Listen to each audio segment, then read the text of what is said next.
Afin de prévenir toutes ces complications liées à la déshydratation, il est important de conseiller la population sur les différents points qui peuvent nous permettre de les éviter.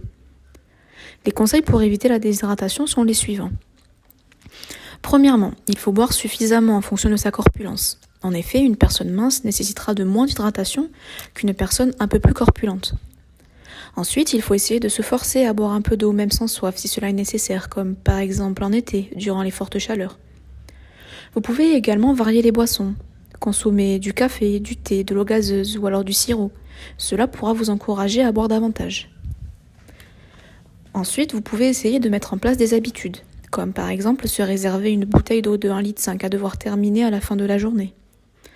Vous pouvez également consommer des fruits et légumes riches en eau, comme par exemple la tomate, les courgettes, la salade, les pommes, les pastèques ou alors les melons. Vous pouvez également consommer en été des sorbets ou alors des glaces. Pour les petits appétits, l'apport en eau est plus réduit. Il faudra donc augmenter la consommation hydrique.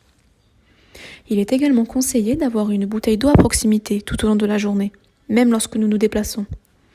Enfin, il est important d'éviter les boissons alcoolisées ou à base de caféine qui accélèrent le processus de déshydratation en augmentant le débit urinaire. Tous ces conseils concernent la population en général. Seulement, quelques conseils sont à prendre en compte principalement pour la population vieillissante. Ces conseils sont les suivants.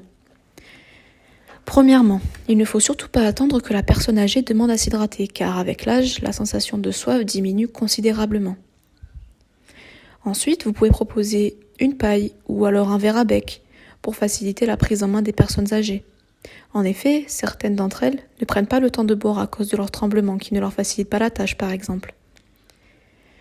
En cas de profession dans un EHPAD, veillez à passer régulièrement dans les chambres des résidents pour les motiver et les aider.